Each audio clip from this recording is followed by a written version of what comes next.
author of the book, and she will be signing the book outside.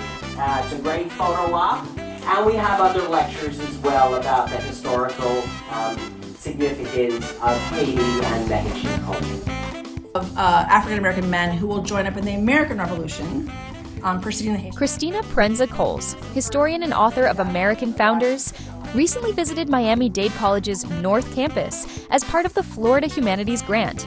With a doctorate in history and sociology, she has dedicated her career to uncovering the vital role of Black communities in shaping democracy across the Americas. During her visit, Dr. Proenza-Coles delivered a powerful lecture on the Haitian Revolution, emphasizing its profound impact on democracy and human rights. The event also included a book signing where students received autographed copies of her acclaimed work. Hi, I'm James Pierre. Our conversation continues with the one and only Dr. Christina Proenza-Coles. She has both a doctorate in history and also in sociology to understand the contribution of Haitians in the U.S., but most importantly to talk about her new book that we will understand how men and women of African descent contributed to the American democracy. Thank you so much, Dr. Coles, for being here with us. Thanks for having me. Should I say welcome back home? I believe Miami is home, although you have to step out of Miami for maybe like 2-3 days, but Miami is still home, right? Miami will always be home, and the reason why I'm interested in this history is because growing up here in the 1970s, the 1980s, the 1990s, I just wondered about this complicated, beautiful, fraught city and all the interesting people around me. And when I wanted to understand how did we get here, I ended up learning so much about the whole world. And I actually studied sociology, psychology, economics, political science, but then to keep asking, but where, when did it begin, I had to turn to history. And I just think the history of Miami and South Florida is so interesting, and it helped me not only understand my hometown of Miami, but also understand the Americas as a whole and kind of understand the world a little bit better. As we know that Miami is a mosaic of culture, right? So we saw you here at Miami-Dade College North Campus, book signing, but you're also giving an amazing lecture to the students. How does it feel to share a piece of history with that new generation? It feels wonderful because, especially like I said, this audience in particular to be coming home to kind of it feels full circle to come back and tell this story that, so many questions I had when I was their age. It's really nice to be able to come back and share that information and share that excitement. And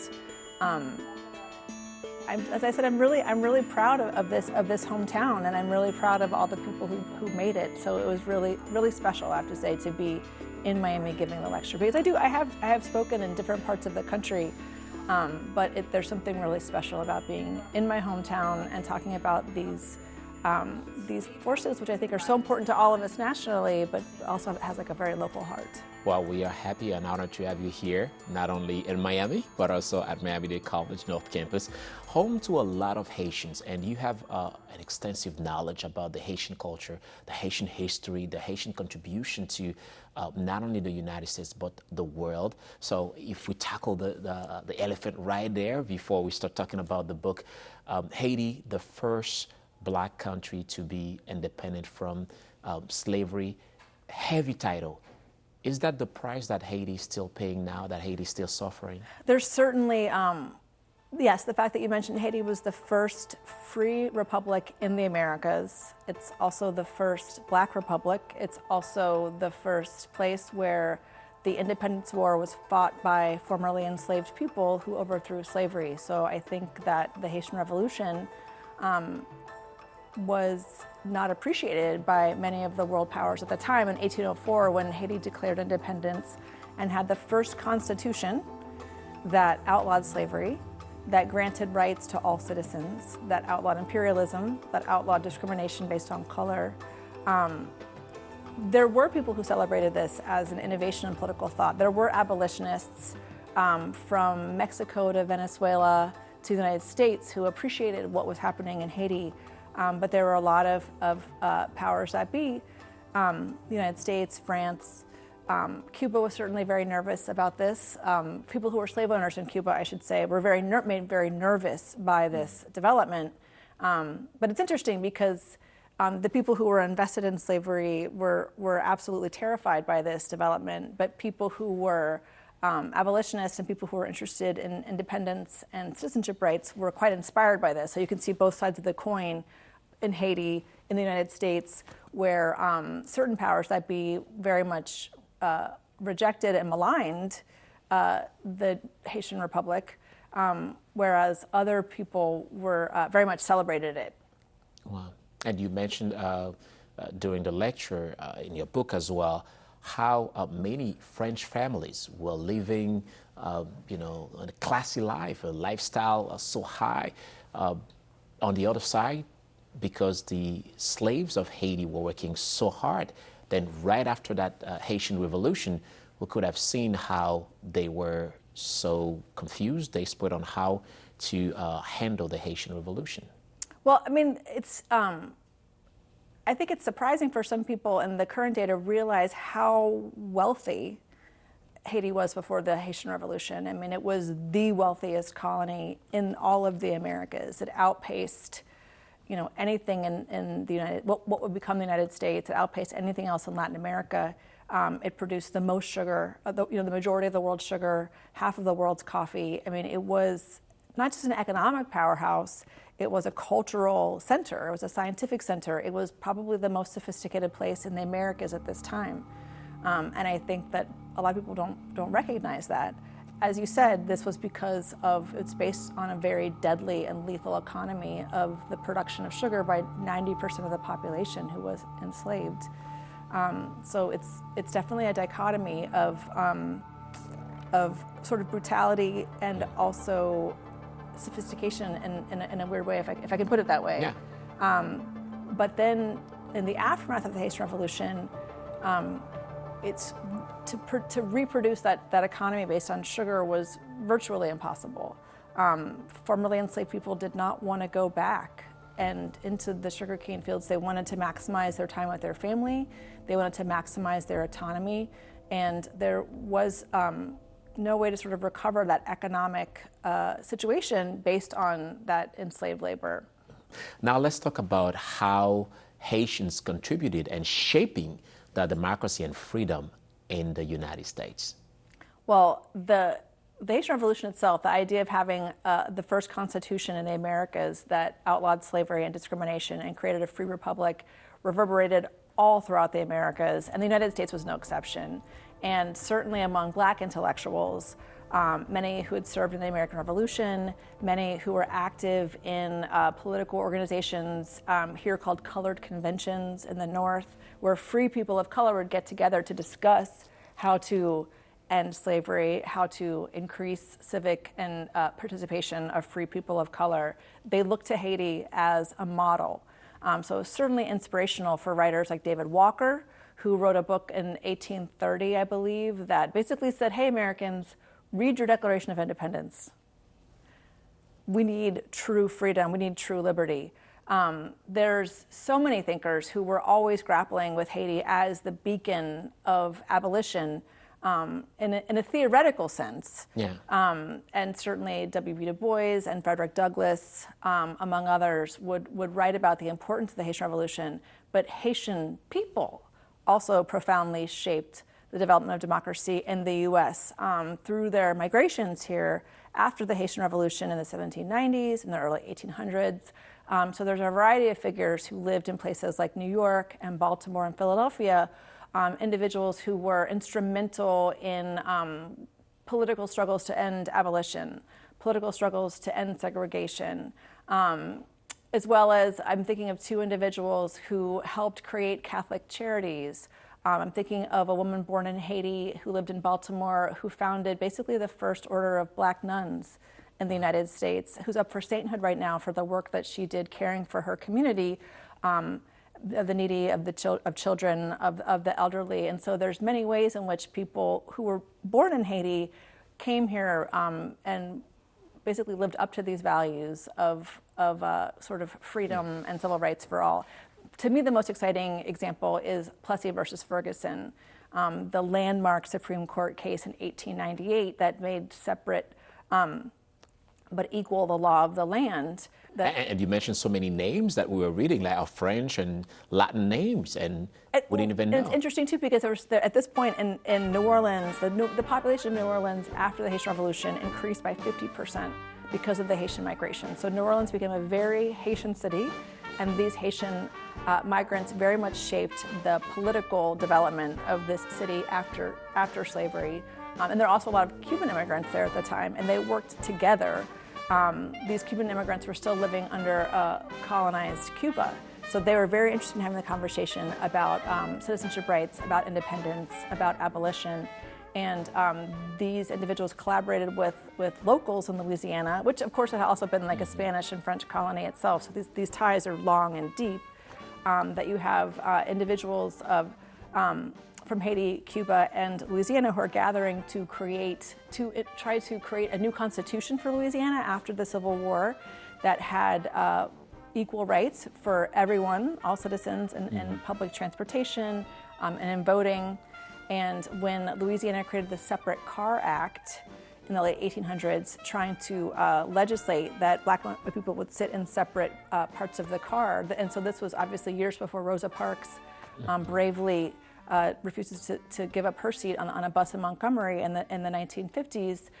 In the 1890s, Haitian Americans, Cuban Americans, and African Americans from Louisiana orchestrate civil disobedience to put Homer Plessy, who was of Haitian ancestry, onto a first-class car in Louisiana, and he refused to give up his seat, which led to the landmark decision in the Supreme Court that did enshrine separate but equal. But the point is, the goal of the Plessy freedom fighters was to try to implement this principle of universal citizenship that began in Haiti. So they're bringing this principle that's from Haiti of equality, of equal opportunity, of outlawing discrimination based on color. They brought that principle to Louisiana and are fighting for that principle. And you can see this also happening in other places like Cuba. You can see it in Mexico. You can see it in other places in the Americas. They're looking to Haiti as sort of a beacon of these human rights. And during your foundings, the shocking part is that case went into Supreme Court,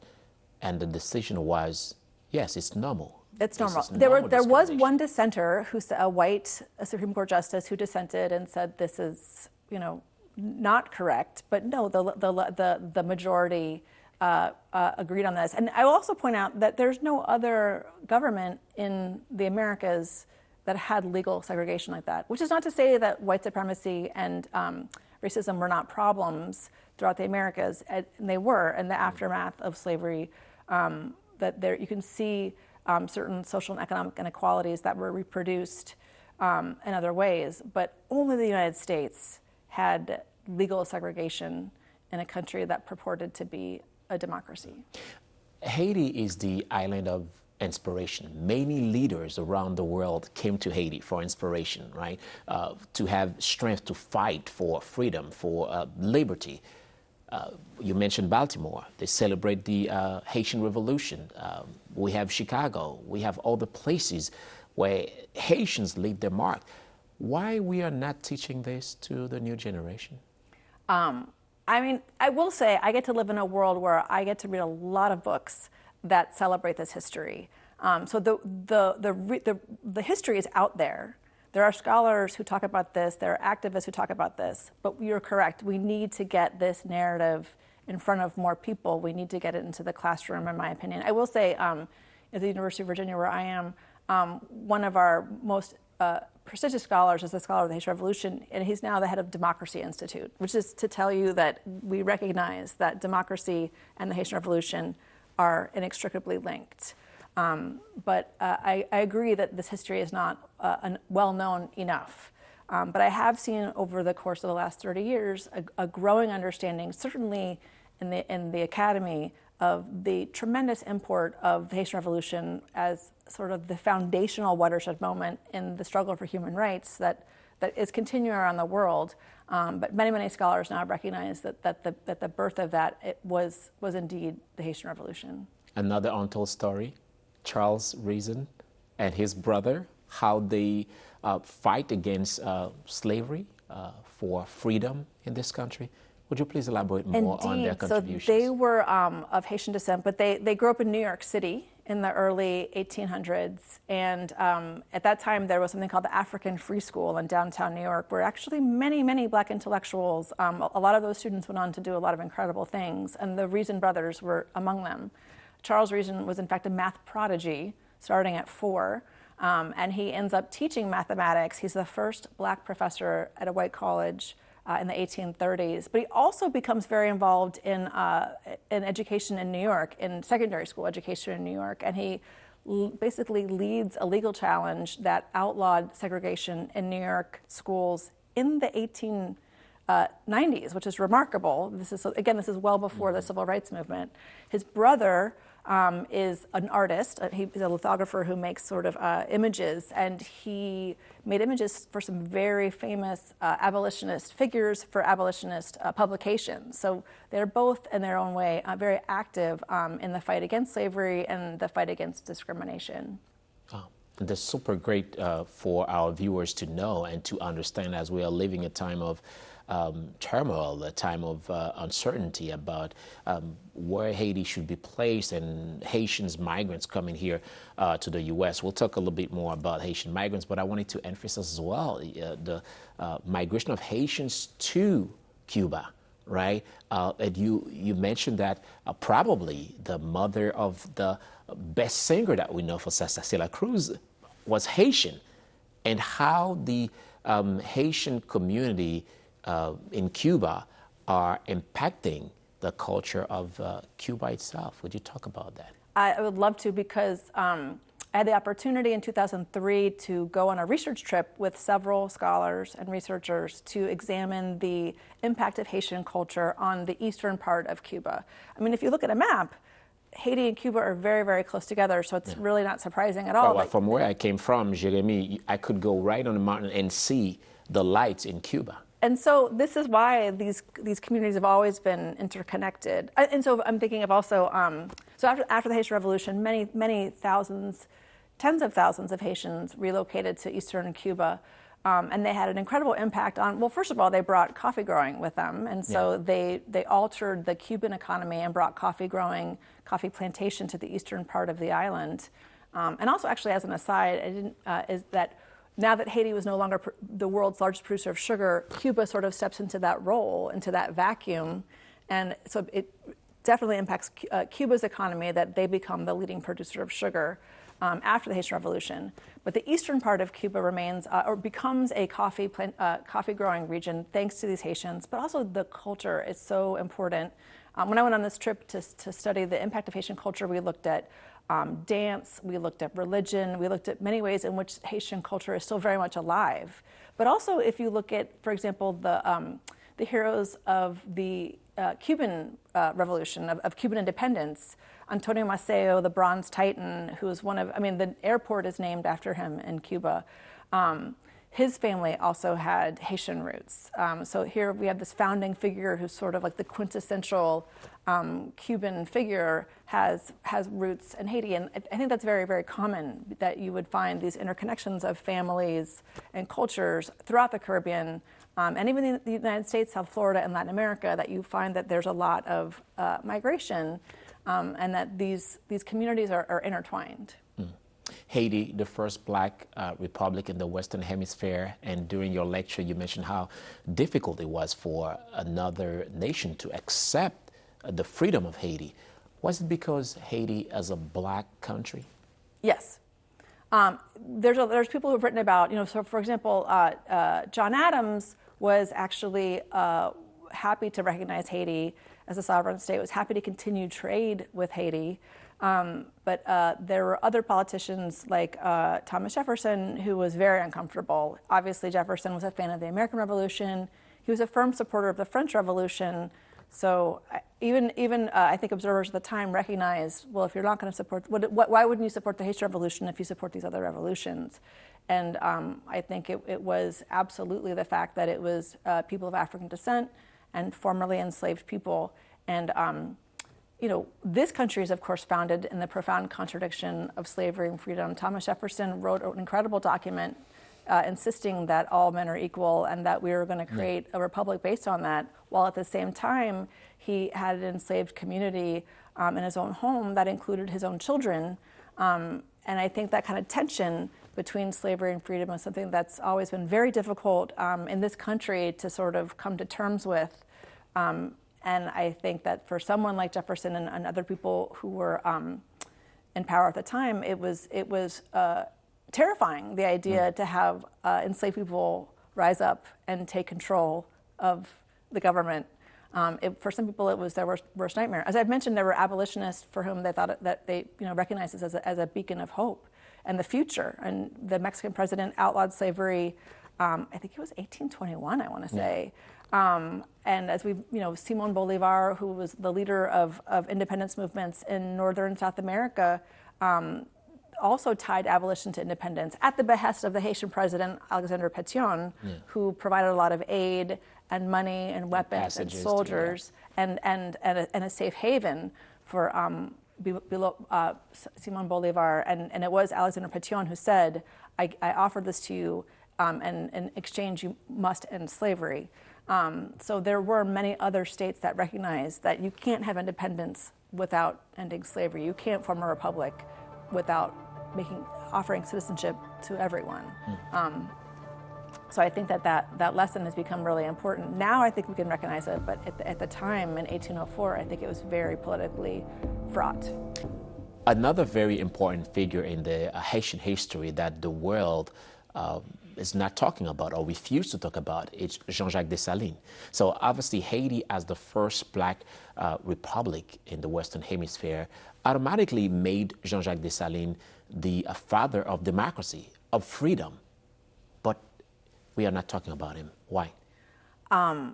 Again, I think that there was such there's literally a book called Fear of a Black Republic that is a brilliant book that's come out in the last couple of years that kind of goes through in detail how much that fear influenced the policy regarding Haiti. Not a single nation acknowledged Haitian sovereignty in the wake of its independence in 1804. And ultimately, I think in a way it was sort of held hostage by France and later the United States to become a political player.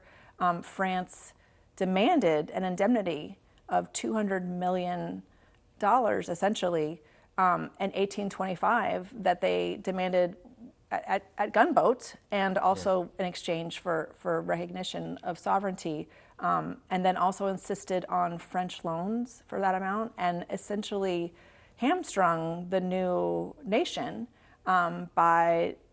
through fees, through interest, and really, honestly, through corrupt relationships with French banks and French investors. That the New York Times has very ably covered that devastated Haiti's community and the ability to invest in infrastructure and education and economic development. I mean, what the New York Times has estimated is that Haiti was deprived of some this is their conservative estimate. Yeah. $21 billion.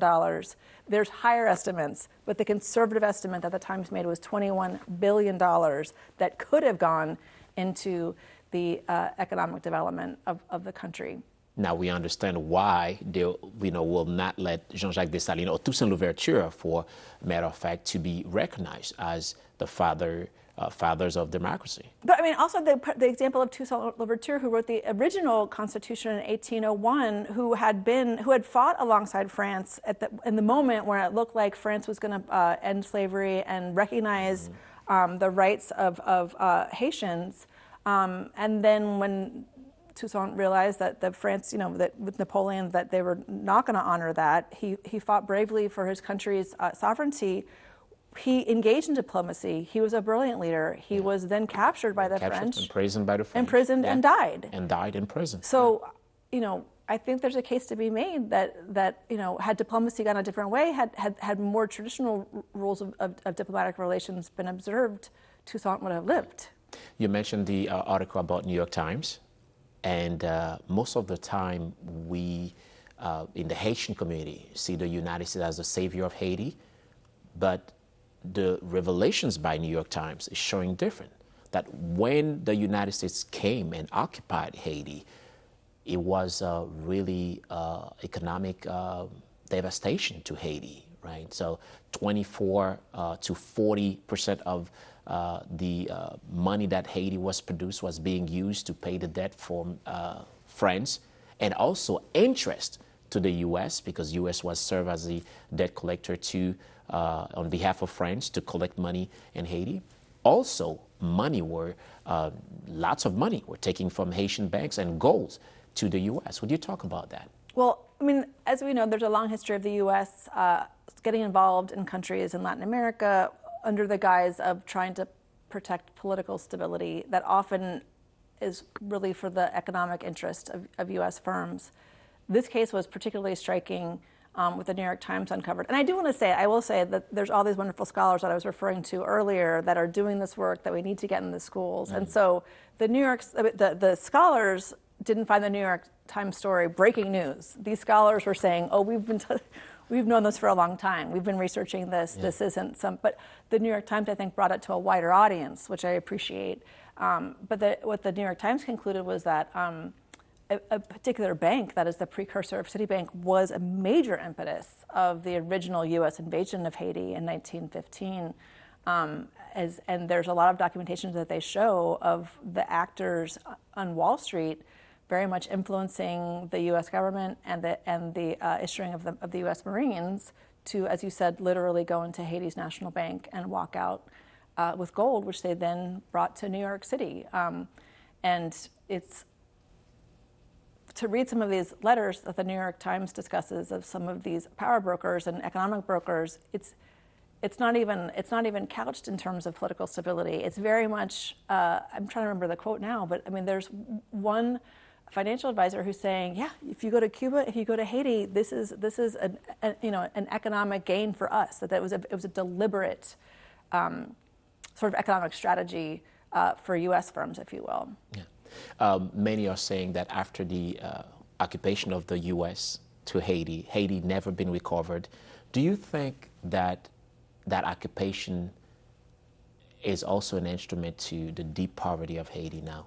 Absolutely. And first of all, that occupation resulted in, as you said, more loans, more interest, so more sort of economic undermining of the country.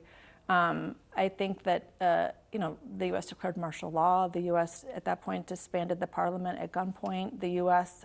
Forced people to do some public works without pay. I think it created a very unpleasant relationship that I think a lot of scholars recognize now that foreign interference in Haiti has very often resulted in undermining Haiti's well-being as opposed to bolstering it. American Founders. It's a book most definitely to read. Where our viewers can find the book and where they can maybe have it signed by you as well if they purchase it. Well, it's available anywhere books are sold. Of course, I love local bookstores that can usually find it. It's available on Amazon and a variety of places. I'm happy whenever I'm in Miami to sign anybody's book. I love being home and would love an opportunity to come back and be a part of this community again, because for me, this is where it all began. Wow. We also are very honored and appreciate talking to you all the time, Dr. Coles.